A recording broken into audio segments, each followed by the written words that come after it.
welcome. This is Shanna today for Pixi Dust Designs, and I'm super excited to share a brand new project featuring both the Pixi Dust Designs Happy Easter 6x6 paper pad. This is an adorable paper pad that features a lot of Easter, but it also has some great vibrant spring colors in here that we're going to use today.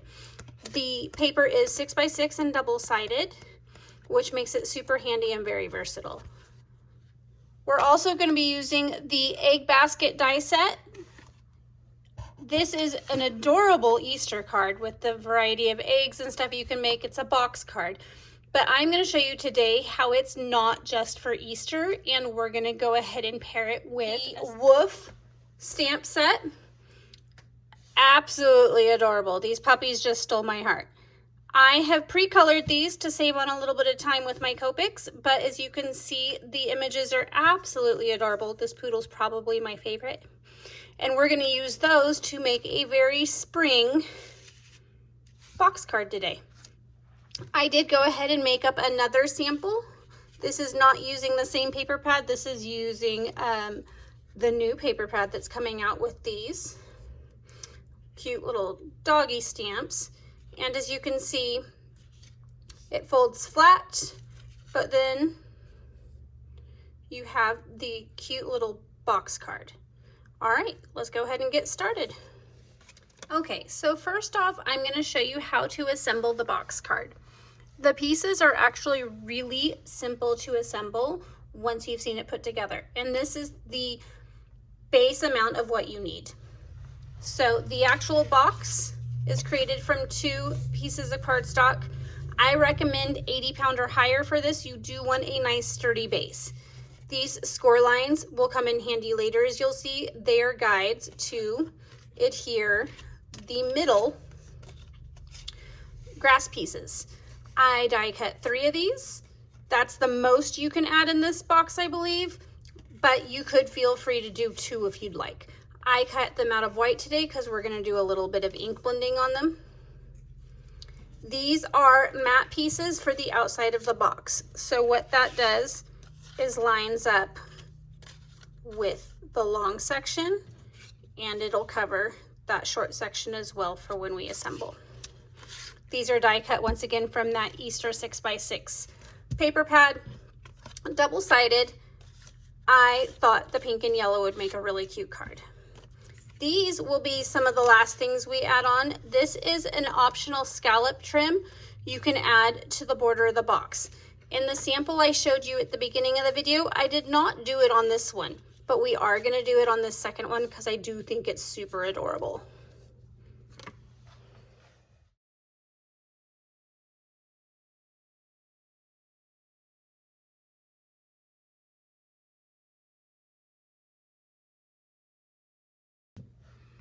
Okay, so first off, I'm going to go ahead and ink blend my grass pieces, and I have multiple flowers that we're going to use to help decorate that were also die cut from the same egg basket die set. And I just thought they'd make a really cute spring card. So I'm going to go ahead and pull in my silicone sheet. This is one of my favorite things I use to ink blend on because it makes it super easy to clean and it doesn't get my mat underneath dirty at all. So for this, I'm just going to go really simple and only do one color. We're going to do Twisted Citron and a blending brush. I will go ahead and color both sides because this card you can see a little bit from the back as well. Not super important to do, but I do like how it looks at the end.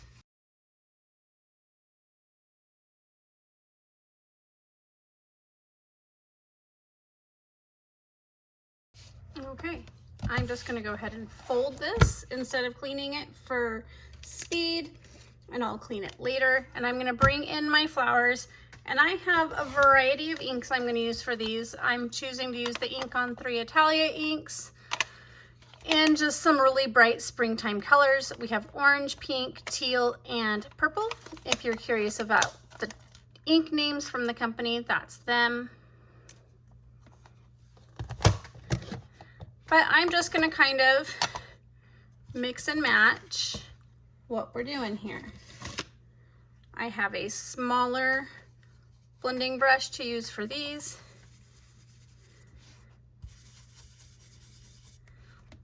And I'm kind of okay if there's some overlap to the other flowers, because it'll kind of add some shading too, as long as I'm careful with what colors I put next to each other.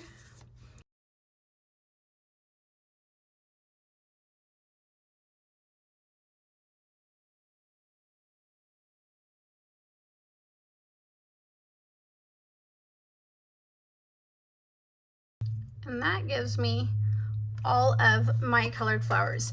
I might use all of these, I might just use some of these, I don't know, but I die cut out a bunch so I had plenty to play with when assembling. So while I have this ready, since I did leave it die cut in the thing without popping them out at the beginning, it makes it easier to ink blend than these itty bitty shapes. I'm gonna go ahead and pop them out now. Now we'll go ahead and assemble the box. Gonna flip these all over to the right side.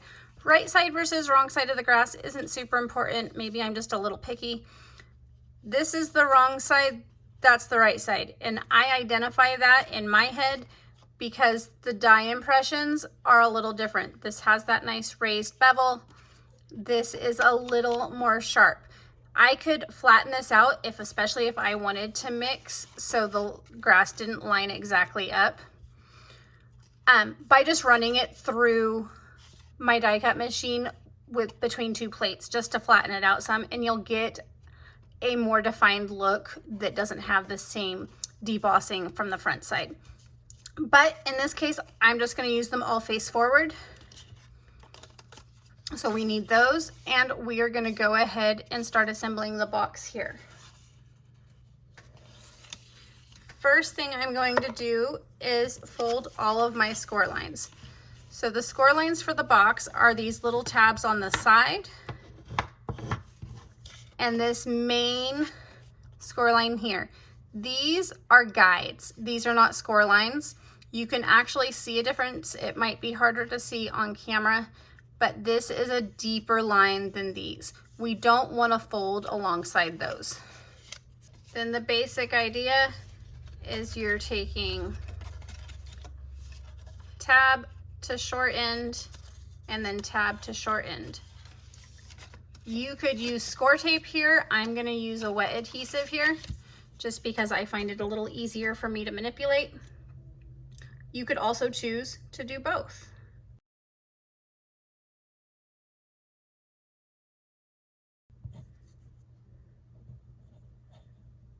Regardless of your adhesive of choice, you need it to be a strong adhesive because this is the core interactive part of the card. It is the part that needs to be the most durable because it gets the most movement on it. So I'm just making sure I have a nice strong bond.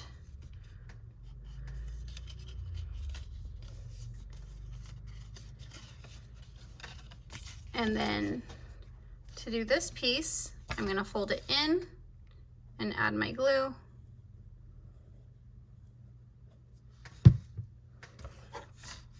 I'm going to use my bone folder just to kind of hold it down for a second because I'm going to bring this piece in and come straight on top. Because the dies are pre-measured, it lines up exactly where you need it. So I like to burnish a little bit just to make sure that bond is really secure. And that is the core part of the box.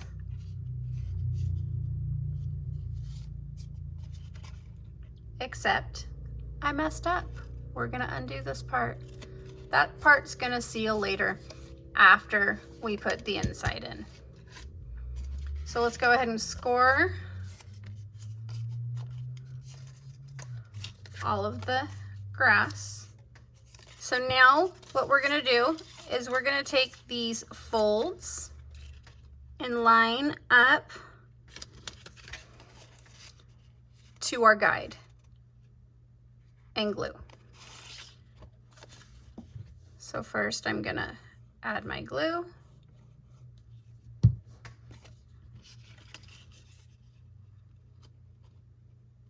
And come right up to the guide. And then I can open it and I'm ready to do number 2.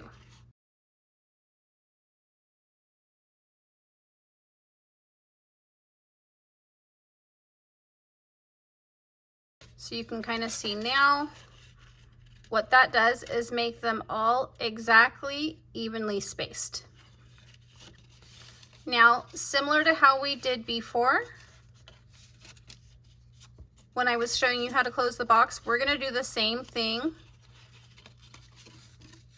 to get all of these lined up. But the one thing I tend to do first, and I'm looking for one, here we go. These do like to shift a little bit until they're secured to the other side. So I make sure all of these are nice and lined up, and I just put a pair of tweezers there or a paper clip or something that pinches these in place. So when we go to fold, everything is aligned. So all I'm gonna do is put glue on all of these tabs this time.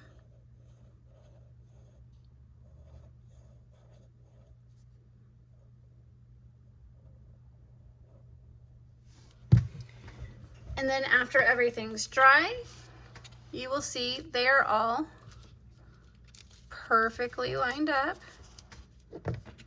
and ready to decorate. So to start decorating, we're gonna bring back in these pieces.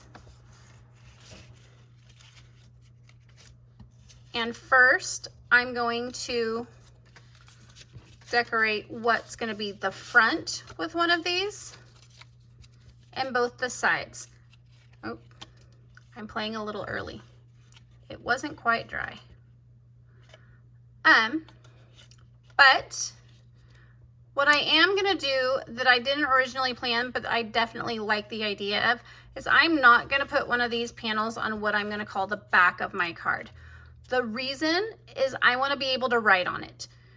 The solid yellow gives me a nice background to write a message to the recipient of who's going to get the card. So I'm not going to decorate this originally, so I have an extra one of those I can use on another project. But I am going to decorate the front and the sides, and then we'll add on the scallop trim. So now I have the pink pieces added on. I really like how these side pieces were designed to still give you, well, all the pieces still give you that base color border, so you have that yellow matting, but these also hide those guidelines. Those guidelines don't extend all the way to the top and the bottom, so they hide behind this piece, which means you don't get to see them, but they're there for assembly to make this go a lot smoother. All right, now we're gonna go ahead and bring in these pieces. First thing I need to do is fold all of my score lines. Okay. Then I'm going to do these side pieces first, and I'll follow it with the longer ones. So these side pieces are very unique in their design, but that is because they are purposely designed to work around your grass. So it doesn't interfere with adding these on at the end of it being assembled. So I'm going to go ahead and glue those in place. Okay, so now my side scallops are applied. We're going to go ahead and bring these in. These ones just slide right onto the front and the back. All right, and you can see they line up fabulous. Now comes the fun part of adding our pups to the scene. So bringing over my little tray, I also have my flowers we're gonna add. To the flowers, I'm gonna actually add a little bit of sparkle. So I'm gonna dump out a bunch of these so I have some to pick from, because I really need the smaller ones like these.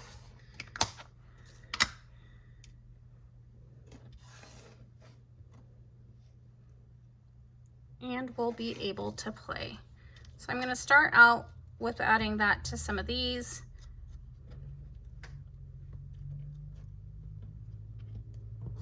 Or maybe just all of them, because honestly, even if I use these on another project, that little bit of sparkle is probably what I would do on that project too.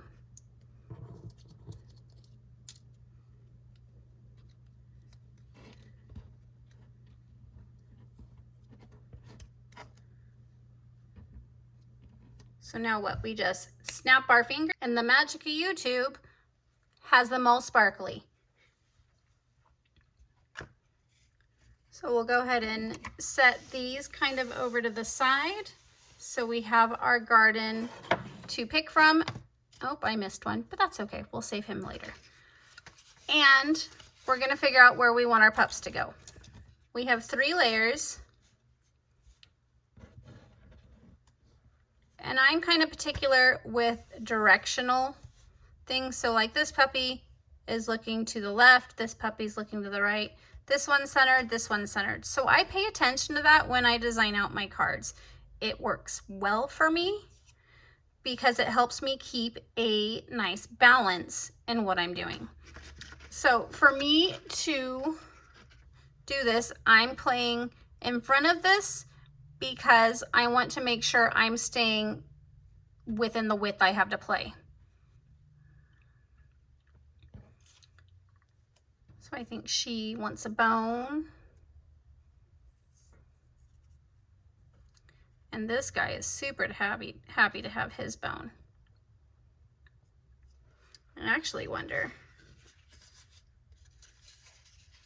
we might put this guy down here and add a sentiment. That would be fun. Yep, I think that's what we're gonna do. So we have our back, middle, front, and then a bunch of flowers that are gonna help decorate the grass around them.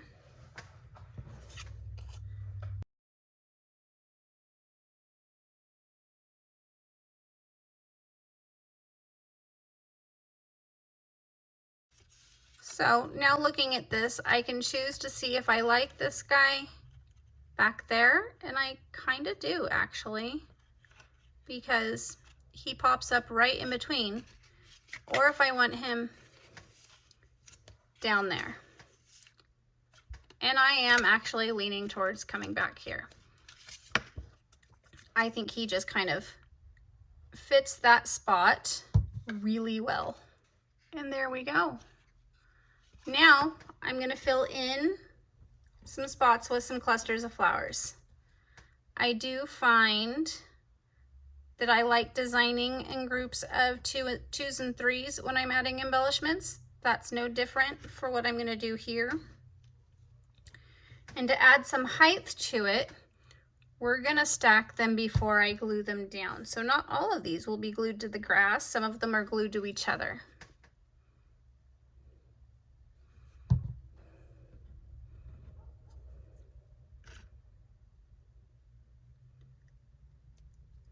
Like that. So you have this cute little, oops. You know, that whole wait till they're dry thing, I struggle with that. So there's our first cluster. I went ahead and sped up the rest of adding all of the flowers. I did it in groups and just kind of scattered them around where I thought I liked the most. Some of them I stacked and added some height. Some of them I glued straight to the grass. So this is kind of a do what feels right to you situation. All right, I think some of these extras could look really cute here.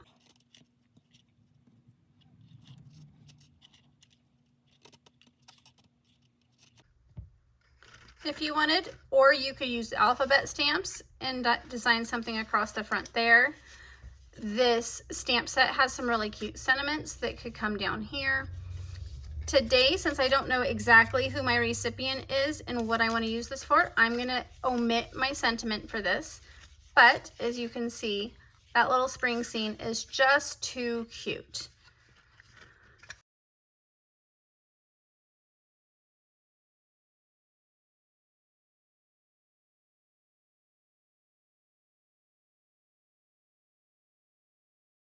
Thank you so much for joining me today. I hope you had a great time watching. Be sure to like and subscribe below. I'll list all the supplies for today's project in the description box below, and be sure to check out the Pixi Dust Designs store to see the whole new release. You won't want to miss it. Thanks again, everybody. Bye-bye.